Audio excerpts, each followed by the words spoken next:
कहानी की शुरुआत साल 2036 से होती है, जब पूरी दुनिया टी वायरस की वजह से तबाह हो चुकी होती है। इंसानी सभ्यता लगभग खत्म हो चुकी है। बड़े बड़े शहर खंडहर बन चुके हैं, सरकारें मिट चुकी हैं और धरती पर अब सिर्फ बर्बादी ही बर्बादी दिखाई देती है। लगभग 6 अरब लोग इस वायरस की चपेट में आ चुके हैं और उनका दिमाग पूरी तरह खराब हो चुका है। अब वे इंसान नहीं बल्कि खूंखार आदमखोर बन चुके हैं, जिन्हें जीरोज कहा जाता है। दुनिया के ज्यादातर हिस्से वीरान हो चुके हैं, इसलिए बचे हुए लोग ऊंची दीवारों से घिरे सुरक्षित शहरों में रहने को मजबूर हैं, जिन्हें फ्री होल्ड्स कहा जाता है। इसी दुनिया में लंदन के अंदर रहने वाली जेड एक रिसर्चर है जो द यूनिवर्सिटी नाम की संस्था के लिए काम करती है। यह संस्था पुरानी दुनिया की चीजों को बचाने और जीरोज पर रिसर्च करने का काम करती है। जेड का मिशन है यह पता लगाना कि समय के साथ इन जीरोज में कौन कौन से नए बदलाव आ रहे हैं। अपने काम की वजह से जेड अक्सर शहर से बाहर रहती है, इसलिए वह अपने पार्टनर अर्जुन और अपनी छोटी बेटी बिया से सिर्फ वीडियो कॉल पर ही बात कर पाती है। एक दिन जेड एक बेहद खतरनाक प्रयोग करने निकलती है। वह अपनी खुशबू छिपाने के लिए शरीर पर परफ्यूम लगाती है और अपने साथ एक खरगोश लेकर वीरान इलाके में पहुंच जाती है। वहां वह कैमरा लगाकर पूरे प्रयोग को रिकॉर्ड करने की तैयारी करती है। फिर वह खरगोश पर अपने खून की एक बूंद गिराकर उसे खुले मैदान में छोड़ देती है। कुछ ही सेकंड के अंदर दूर दूर से कई जीरोज उस खून की गंध सूंघ लेते हैं और पागलों की तरह खरगोश के पीछे दौड़ पड़ते हैं। लेकिन खरगोश तेजी से भाग निकलता है, जबकि जीरोज आपस में ही टकराते रहते हैं। यह देखकर जेड समझ जाती है कि इतने साल बीत जाने के बाद भी उनमें कोई टीम वर्क या समझदारी विकसित नहीं हुई है। प्रयोग पूरा होने के बाद जेड वहां से लौटने लगती है, लेकिन तभी उसके हाथ पर हल्की सी खरोंच लग जाती है। बस इतनी सी चोट से खून की गंध पूरे इलाके में फैल जाती है और अगले ही पल सारे जीरोज उसकी तरफ मुड़ जाते हैं। अब जेड अपनी जान बचाने के लिए पूरी ताकत से भागने लगती है। पीछे से दर्जनों जीरोज उसका पीछा कर रहे होते हैं। तभी एक जीरो छलांग लगाकर सीधे उसके ऊपर गिर जाता है। जेड पूरी ताकत से उससे संघर्ष करती है और किसी तरह सुरक्षा सीमा के अंदर चली जाती है। जैसे ही जीरो सुरक्षा घेरे में पहुंचता है, अचानक चारों तरफ लगे फ्लेम थ्रोवर चालू हो जाते हैं। देखते ही देखते आग की ऊंची लपटें उठती हैं और पूरा झुंड जलकर राख हो जाता है। लेकिन खतरा अभी खत्म नहीं हुआ होता। कुछ ही पल बाद लाल रंग का धुआं उठता है जो आग को बुझा देता है। तभी अचानक पूरी जमीन जोर जोर से कांपने लगती है। अगले ही पल धरती फटती है और उसके अंदर से एक विशालकाय डरावना कैटरपिलर बाहर निकल आता है। इतने बड़े राक्षस को देखकर जेड के होश उड़ जाते हैं। वह तुरंत छिपने की कोशिश करती है, लेकिन वह दानव उसकी टांगें पकड़कर उसे हवा में उछाल देता है। जेड एक टूटी हुई कार के ऊपर जोर से गिरती है। अब वह विशाल जीव उसे खत्म करने ही वाला होता है कि तभी अचानक 3 हथियारबंद लोग वहां पहुंच जाते हैं। वे बिना एक सेकंड गंवाए उस राक्षस पर गोलियों की बारिश कर देते हैं। लगातार फायरिंग के बाद आखिरकार वह विशालकाय जीव वहीं ढेर हो जाता है। वे लोग तुरंत जेड के पास पहुंचते हैं और उसकी हालत देखने लगते हैं। तभी उनकी नजर उसकी कलाई पर बने एक खास टैटू पर पड़ती है। ये वही निशान होता है जो उन लोगों के शरीर पर होता है जिन्होंने टी वायरस के शुरुआती विनाश से जिंदा बचने में कामयाबी हासिल की थी। यहीं से कहानी हमें 14 साल पीछे यानी 2022 में ले जाती है। उस समय महामारी शुरू होने में अभी 3 महीने बाकी थे। 2 सौतेली जुड़वा बहनें जेड और बिली अपने पिता अल्बर्ट के साथ न्यू रैकून सिटी में रहने आती हैं। अल्बर्ट लंबे समय बाद फिर से अम्ब्रेला कॉर्पोरेशन के ऊंचे पद पर काम करने लगा होता है। यह पूरा शहर दक्षिण अफ्रीका में बसाया गया एक ऐसा आधुनिक शहर है जहां रहने वाला लगभग हर इंसान किसी न किसी तरह अम्ब्रेला कंपनी के लिए ही काम करता है। लेकिन जेड और बिली इस नई जिंदगी से बिल्कुल खुश नहीं होती। उन्हें हमेशा लगता है कि उनके पिता को अपने परिवार से ज्यादा अपनी नौकरी की चिंता रहती है। सबसे अजीब बात यह होती है कि हर 2 हफ्ते में अल्बर्ट अपनी दोनों बेटियों का खून निकालता है, लेकिन कभी नहीं बताता कि आखिर इसकी जरूरत क्यों है।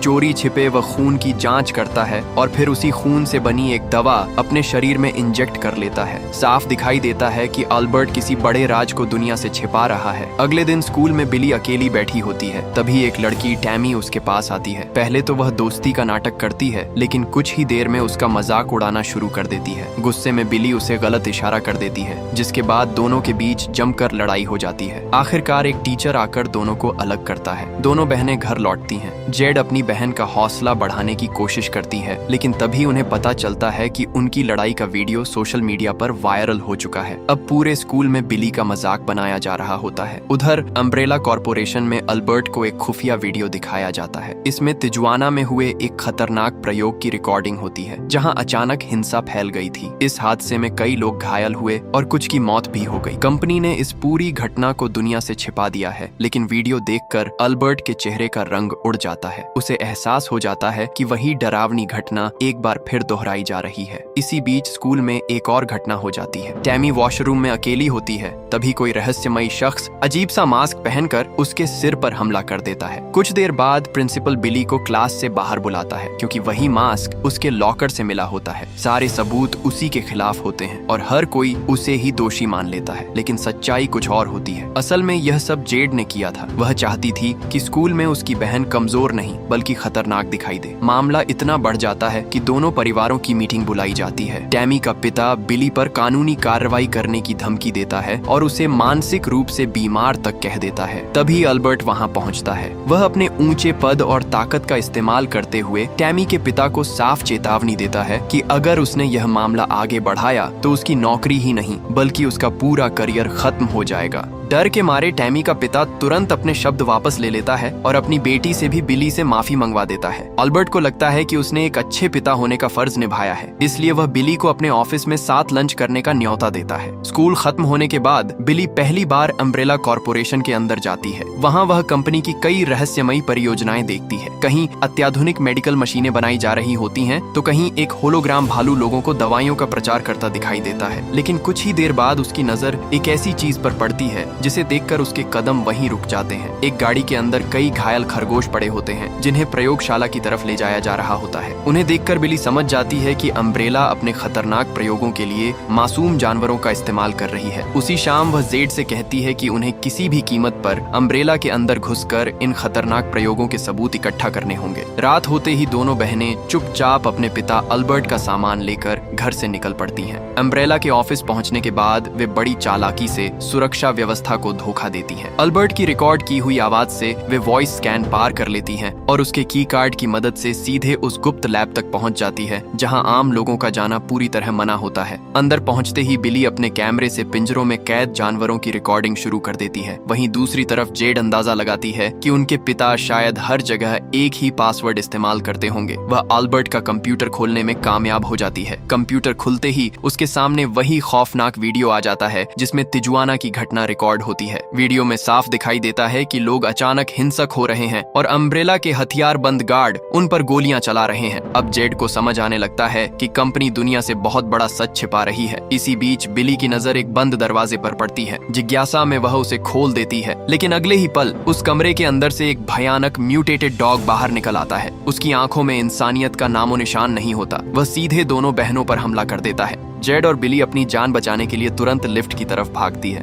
उसी समय पूरे लैब में अलार्म बजने लगता है। अब पूरा अम्ब्रेला हेडक्वार्टर हाई अलर्ट पर आ चुका होता है, लेकिन वह म्यूटेटेड कुत्ता इतनी ताकतवर होता है कि मोटे लोहे के दरवाजों को भी तोड़ने लगता है। दोनों बहनें भागकर एक मेज के नीचे छिप जाती हैं और सांस रोककर उसके वहां से जाने का इंतजार करती हैं। कुछ देर बाद जब रास्ता साफ लगता है तो बिली धीरे से दरवाजा खोलने की कोशिश करती है, लेकिन जैसे ही दरवाजा खुलता है सामने लगा होलोग्राम अपने आप चालू हो जाता है। उसकी आवाज पूरे कमरे में गूंज जाती है और वही आवाज उस खूंखार जानवर को दोबारा उनकी तरफ खींच लाती है। अब उनके पास छिपने का कोई मौका नहीं बचता। दोनों पूरी ताकत से दौड़ पड़ती हैं और किसी तरह कमरे से बाहर निकल जाती हैं। वे मुख्य दरवाजे तक पहुंचती हैं, लेकिन घबराहट में दरवाजा खुल ही नहीं पाता। तभी अचानक वह म्यूटेटेड कुत्ता कांच तोड़ते हुए उनके सामने आ जाता है। इस बार वह सीधे बिली पर झपट पड़ता है और उसे बुरी तरह नोचने लगता है। अपनी बहन को मौत के मुंह में जाता देखकर जेड बिना एक पल गंवाए पास पड़ा फायर एक्सटिंग्विशर से पूरी ताकत से उस जानवर के सिर पर लगातार वार करती रहती है। आखिरकार वह खूंखार जानवर वहीं ढेर हो जाता है, लेकिन तब तक बिली बुरी तरह घायल हो चुकी होती है। उसके शरीर से लगातार खून बह रहा होता है और जेड उसे अपनी बाहों में पकड़कर मदद के लिए बेबस नजरों से इधर उधर देखने लगती है। यहीं से कहानी एक बार फिर 2036 में लौट आती है। जेड की आंख खुलती है तो वह खुद को एक फ्री होल्ड के मेडिकल सेंटर में पाती है। उसकी सारी चोटों का इलाज किया जा चुका होता है। वह अपने टैबलेट पर बाहर की खबरें देख ही रही होती है कि तभी टेट नाम का एक व्यक्ति वहां आता है और उसे पूरे फ्री होल्ड का हाल दिखाता है। जेड तुरंत अपने कैंप वापस जाने की बात करती है, लेकिन टेट बाहर एक फ्लेयर दागता है। जैसे ही रोशनी फैलती है जेड देखती है कि पूरी दीवार के बाहर हजारों जीरोज घूम रहे हैं। अब यहाँ से निकलना नामुमकिन है। टेट उसे बताता है कि जब तक उनका इकलौता हेलीकॉप्टर वापस नहीं आता तब तक उसे यहीं रुकना होगा। दोनों बात ही कर रहे होते हैं कि अचानक खबर मिलती है अम्ब्रेला का हेलीकॉप्टर इस फ्री होल्ड की तरफ तरफ आ रहा है। असल में अम्ब्रेला उन लोगों को खोज रही होती है जो शुरुआती महामारी से जिंदा बचे थे, और उस सूची में सबसे ऊपर नाम जेड का होता है। यह सुनते ही टेट अपना असली रंग दिखा देता है। वह बंदूक निकालकर जेड को बंधक बना लेता है ताकि उसे अम्ब्रेला के हवाले करके इनाम हासिल कर सके। कुछ ही देर में 2 हेलीकॉप्टर वहां उतरते हैं। उनकी कमान बैक्स्टर नाम का अधिकारी संभाल रहा होता है, लेकिन जैसे ही टेट जेड की तरफ इशारा करता है, बैक्स्टर बिना कुछ सोचे उसी को गोली मार देता है। उसके बाद वह अपने सैनिकों को आदेश देता है कि पूरे फ्री होल्ड में मौजूद हर इंसान को खत्म कर दिया जाए। अगले ही पल गोलियों की बारिश शुरू हो जाती है। जेड इस अफरा तफरी का फायदा उठाकर भाग निकलती है। उसे रोकने के लिए सैनिक पूरे इलाके में फ्लेम थ्रोवर से आग लगा देते हैं। आग की दीवारों के बीच से निकलती हुई जेड आगे बढ़ती है, लेकिन तभी सामने बैक्स्टर अपने सैनिकों के साथ उसका रास्ता रोक लेता है। वह कहता है कि उसकी बहन उसे ढूंढ रही है और अगर जेड उनके साथ चल पड़े तो उसकी जान बच सकती है। लेकिन जेड उस पर बिल्कुल भरोसा नहीं करती।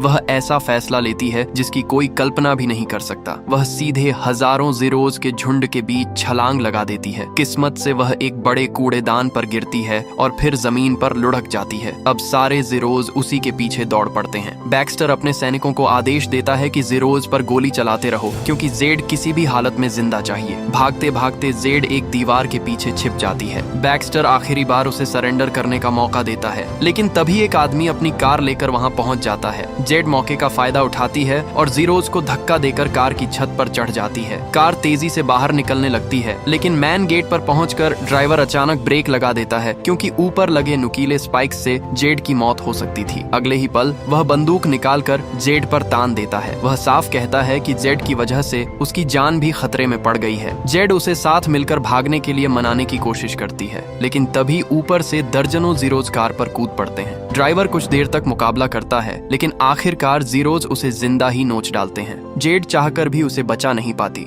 जैसे ही सारे ज़ीरोज़ ड्राइवर को खाने में व्यस्त हो जाते हैं, जेड शीशा तोड़कर ड्राइविंग सीट पर बैठ जाती है और वहां से निकल भागती है। काफी मुश्किलों के बाद वह डोवर फ्री होल्ड पहुंचती है। ये वह शहर होता है जिसने अपनी सुरक्षा के लिए अम्ब्रेला के साथ समझौता कर लिया है। यहाँ जेड अपनी पुरानी दोस्त मेलिंडा के घर पहुंचती है। उसका पति बैरी पहले कई बार जेड की मदद कर चुका होता है। बैरी घर पर नहीं होता, लेकिन मेलिंडा उसे अंदर आने देती है। जेड तुरंत अर्जुन से संपर्क करती है और उसे बताती है कि अम्ब्रेला उसके पीछे पड़ चुकी है। अर्जुन उसे सलाह देता है कि वह किसी तरह चैनल पार करके काले पहुंच जाए, जहां ब्रदरहुड नाम का संगठन अम्ब्रेला का विरोध करता है। तभी जेड को बाथरूम की तरफ से अजीब आवाज सुनाई देती है। वह अंदर जाती है और वहां का नजारा देखकर सन्न रह जाती है। बैरी हथकड़ियों से बंधा हुआ होता है, लेकिन अब वह इंसान नहीं रहा। वह भी एक ज़ीरो बन चुका होता है। मेलिंडा बताती है कि बैरी को खुद महसूस हो गया था कि वह संक्रमित हो चुका है, इसलिए उसने खुद को जंजीरों में बांध लिया था ताकि किसी और को नुकसान न पहुंचा सके। वह यह भी बताती है कि बैरी के पास तस्करों की एक खास नोटबुक है। अगर जेड को यहाँ से भागना है तो वही उसकी आखिरी उम्मीद है। जेड घर में रखी साधारण चीजों को हथियार बनाकर दोबारा बाथरूम में जाती है। वह बैरी को गिराकर उसकी जेबें टटोलने लगती है और आखिरकार उसे वह नोटबुक मिल जाती है। लेकिन तभी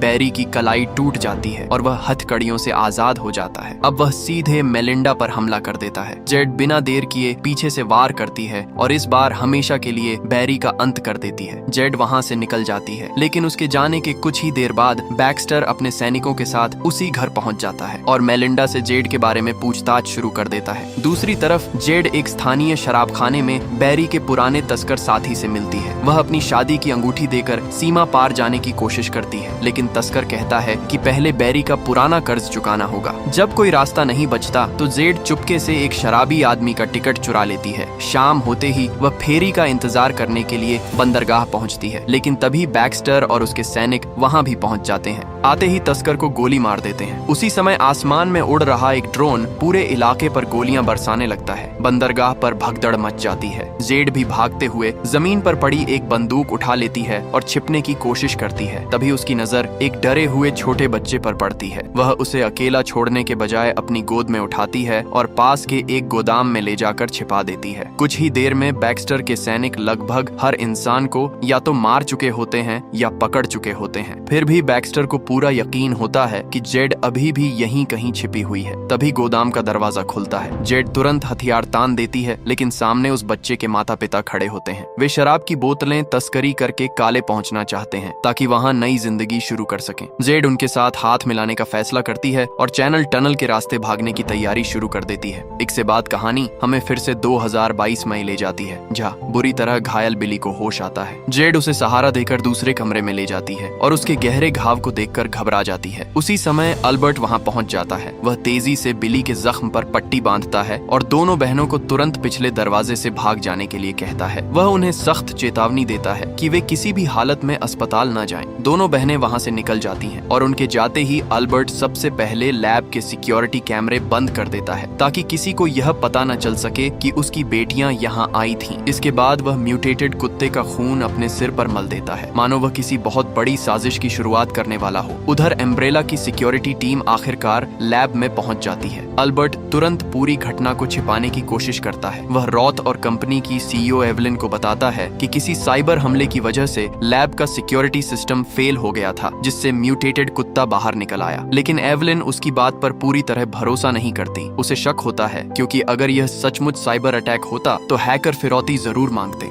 इसके बाद घर पहुंचकर अल्बर्ट सबसे पहले बिली के जख्म का इलाज करता है। मजबूरी में वह दोनों बहनों को बताता है कि वह कुत्ता किसी दुर्लभ जेनेटिक बीमारी का शिकार था। इसके बाद वह दोनों को सख्त चेतावनी देता है कि अगर अम्ब्रेला को पता चल गया कि वे लैब के अंदर गई थीं, तो कंपनी उन्हें कभी नहीं छोड़ेगी। अगली सुबह अल्बर्ट फिर से बिली की आंखों की जांच करता है। वह उसकी पुतलियों का रंग ध्यान से देखता है। बाहर से सब सामान्य लगता है, लेकिन बिली के जख्म को देखकर उसके चेहरे पर चिंता साफ दिखाई देती है। इसी दौरान जेड तिजुआना वाली घटना के बारे में इंटरनेट पर जानकारी खोजने लगती है। उसे एक ऐसी वेबसाइट मिलती है जो दावा करती है कि उसके पास इस पूरे मामले की असली सच्चाई है। लेकिन जैसे ही वह वेबसाइट खोलने की कोशिश करती है, उसे पता चलता है कि उसका इंटरनेट प्रोवाइडर उस साइट को ब्लॉक कर चुका है। स्कूल पहुंचने पर जेड को एक और अजीब बात पता चलती है। वहाँ के सभी स्टूडेंट एक नई एनीमे सीरीज की कॉपी मिलने पर बेहद खुश होते हैं। तभी उसे समझ आता है कि पूरे शहर का इंटरनेट भी अम्ब्रेला ही कंट्रोल करती है और उसने उन सभी वेबसाइटों को ब्लॉक कर रखा है जहाँ से सच सामने आ सकता है। स्कूल में सिर्फ साइमन नाम का लड़का ही उस फायरवॉल को तोड़ना जानता है। जेड उससे मदद मांगती है। काफी कोशिशों के बाद साइमन सिक्योरिटी सिस्टम को बाईपास कर देता है और आखिरकार वह वेबसाइट खुल जाती है। वहाँ लिखा होता है कि तिजुआना में एक आदमी को किसी जानवर ने काट लिया था। उसके बाद वह अचानक पागल हो गया और उसने दूसरे लोगों को काटना शुरू कर दिया। देखते ही देखते हिंसा पूरे इलाके में फैल गई। ये सब पढ़कर जेड के रोंगटे खड़े हो जाते हैं। वह उसी वेबसाइट पर अपना ईमेल छोड़ देती है और लिखती है कि वह भी बिल्कुल ऐसा ही कुछ अपनी आंखों के सामने होते देख रही है। हालांकि वह साइमन से कह देती है कि यह सिर्फ एक मजाक है। कुछ समय बाद जेड के पास एक कॉल आती है। फोन करने वाला एंजेल होता है, जो उस वेबसाइट का एडमिन और एक पत्रकार है। वह बताता है कि वह काफी समय से अम्ब्रेला की संदिग्ध गतिविधियों की जांच कर रहा है। पहले वह एक अखबार में काम करता था, लेकिन जब उसने अम्ब्रेला के खिलाफ खबरें छापने की कोशिश की तो उसकी सारी रिपोर्ट दबा दी गई और आखिरकार उसे नौकरी से निकाल दिया गया।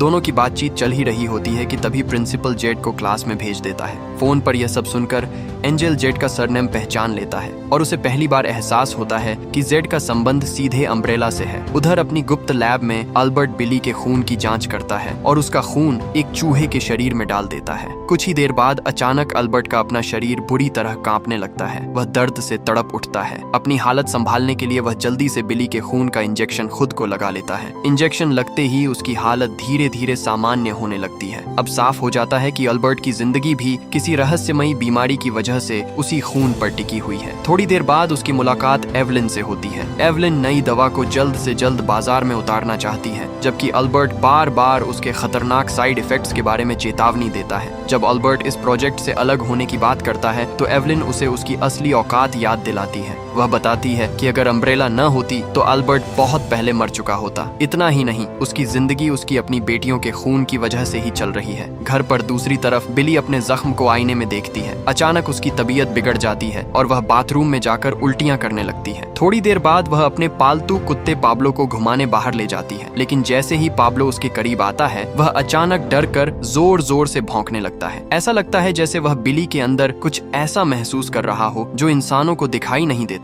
बिली किसी तरह उसे बाहर ले जाती है, लेकिन पार्क में पहुंचते ही पाब्लो उसकी पकड़ से छूटकर भाग जाता है। एक आदमी उसे पकड़ लेता है। जब बिली उसे वापस लेने पहुंचती है तो पाब्लो उसी पर गुर्राने लगता है। वह आदमी समझता है कि बिली कुत्ता जूता चुराने आई है और उसे शेल्टर ले जाने की बात करता है। गुस्से में बिली उसे जोरदार मुक्का मारती है और पाब्लो को लेकर वहाँ से चली जाती है। घर पहुँचते ही वह बाथरूम में जाती है और तभी उसके मुंह से खून निकलने लगता है। उधर लैब में जिस चूहे पर प्रयोग किया गया था वह भी अचानक पिंजरे का शीशा तोड़ने लगता है। जब अल्बर्ट वहाँ पहुँचता है तो देखकर दंग रह जाता है कि चूहा भाग चुका है। कुछ देर बाद वह मशीनों के पीछे छिपा मिल जाता है। अल्बर्ट उसे पकड़कर फिर से उसका खून जांचता है। रिपोर्ट देखते ही उसके चेहरे का रंग उड़ जाता है। अब उसे पता चल चुका होता है कि उसके पास सिर्फ 52 घंटे बचे हैं। अगर इतने समय में बिली का इलाज नहीं हुआ तो वह भी पूरी तरह राक्षस बन जाएगी। इसी बीच जेड को साइमन का ईमेल मिलता है। उसमें एंजेल की वेबसाइट से डाउनलोड किए गए दस्तावेज होते हैं जिनमें अम्ब्रेला पर इंसानों पर गैर कानूनी प्रयोग करने के गंभीर आरोप लगाए गए होते हैं। अगली सुबह बिली की हालत और भी अजीब हो चुकी होती है। उसे चक्कर आ रहे होते हैं लेकिन वह सामान्य होने का नाटक करती है ताकि स्कूल जा सके।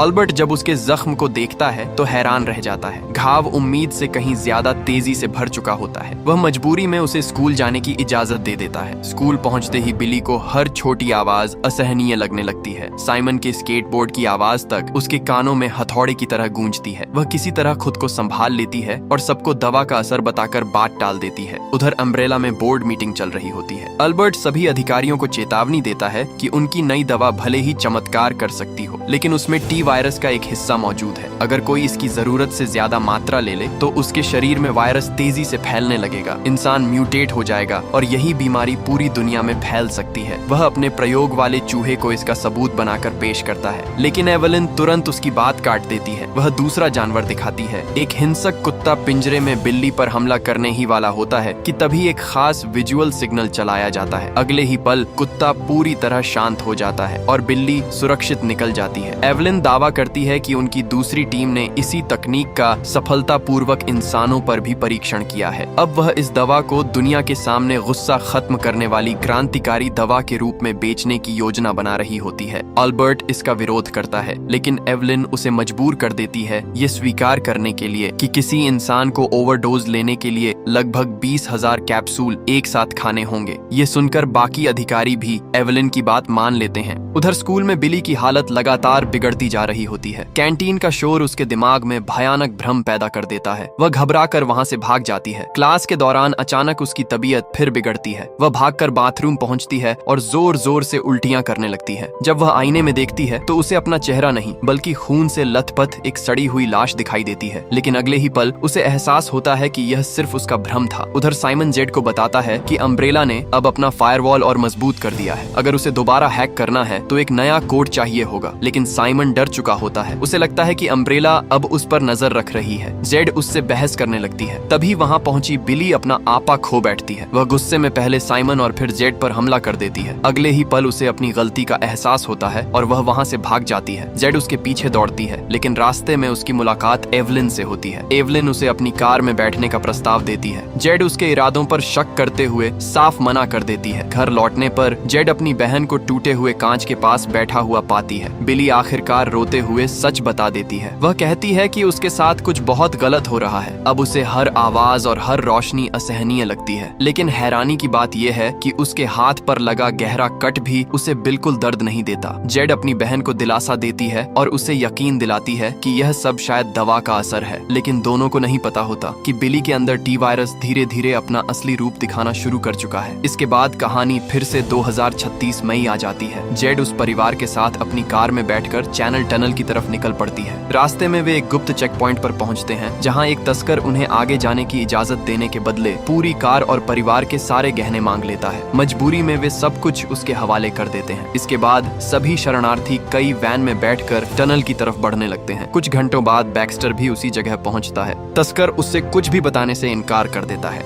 लेकिन तभी बैक्स्टर की नजर जेड की चोरी हुई कार पर पड़ जाती है। बस उसी पल उसे यकीन हो जाता है कि वह सही रास्ते पर है और जेड उससे ज्यादा दूर नहीं है। इधर टनल की ओर बढ़ता काफिला अचानक बीच रास्ते रुक जाता है। टनल के अंदर हर तरफ डरावनी खामोशी छाई होती है। तस्कर सभी लोगों को इशारे से चुप रहने के लिए कहता है। वह बताता है कि यहाँ लिकर्स मौजूद हैं और ये राक्षस अपनी आंखों से नहीं बल्कि सिर्फ आवाज के सहारे शिकार करते हैं। बस यही वजह होती है कि पूरा काफिला बिना एक शब्द बोले वहीं रुक जाता है और सब सांस तक रोक लेते हैं। ऐसा लगता है कि खतरा टलने ही वाला है। लेकिन तभी दूर से गाड़ियों की आवाज सुनाई देती है। ये बैक्स्टर और उसके सैनिक होते हैं जो सीधे उसी रास्ते पर पहुंच जाते हैं। उनके शोर की वजह वजह से लिकर्स तुरंत हमला कर देते हैं। अगले ही पल पूरा टनल गोलियों, चीखों और आग की लपटों से गूंज उठता है। सैनिक लिकर्स पर गोलियां बरसाने लगते हैं, फ्लेम थ्रोवर चलने लगते हैं, लेकिन इससे हालात और भी बदतर हो जाते हैं। अब लिकर्स शरणार्थियों से भरी वैनों पर भी टूट पड़ते हैं। मजबूर होकर सभी लोग बाहर निकलकर अपनी जान बचाने के लिए भागने लगते हैं। जेड भी अपनी बंदूक निकालती है और तस्करों के साथ मिलकर उन राक्षसों का मुकाबला करने लगती है, लेकिन लिकर्स इतने तेज और खूंखार होते हैं कि कुछ ही मिनटों में दोनों तरफ के दर्जनों लोग मारे जाते हैं। आखिर में सिर्फ एक तस्कर ही जिंदा बचता है। वह जेड और उस छोटे बच्चे का परिवार किसी तरह एक सर्विस हैच खोलकर टनल के दूसरे हिस्से में घुस जाते हैं। पीछे बैक्स्टर और उसके सैनिक उन्हीं राक्षसों से लड़ते रह जाते हैं। अब उनका रास्ता पानी से भरी अंधेरी सुरंगों से होकर गुजरता है। काफी देर तक चलते रहने के बाद वे आखिरकार सूखी जगह पर पहुंचते हैं, लेकिन तभी उस छोटे लड़के की तबीयत बिगड़ने लगती है। उसकी आंखें बदलने लगती हैं और उसके मुंह से अजीब गुर्राने की आवाज निकलती है। सबको समझ आ जाता है कि वह भी वायरस से संक्रमित हो चुका है। कोई कुछ सोच ही रहा होता है कि अचानक तस्कर घबराकर जोर से चिल्लाता है। उसके पीछे एक विशालकाय मकड़ी पड़ी होती है। अगले ही पल वह मकड़ी उसे मार देती है।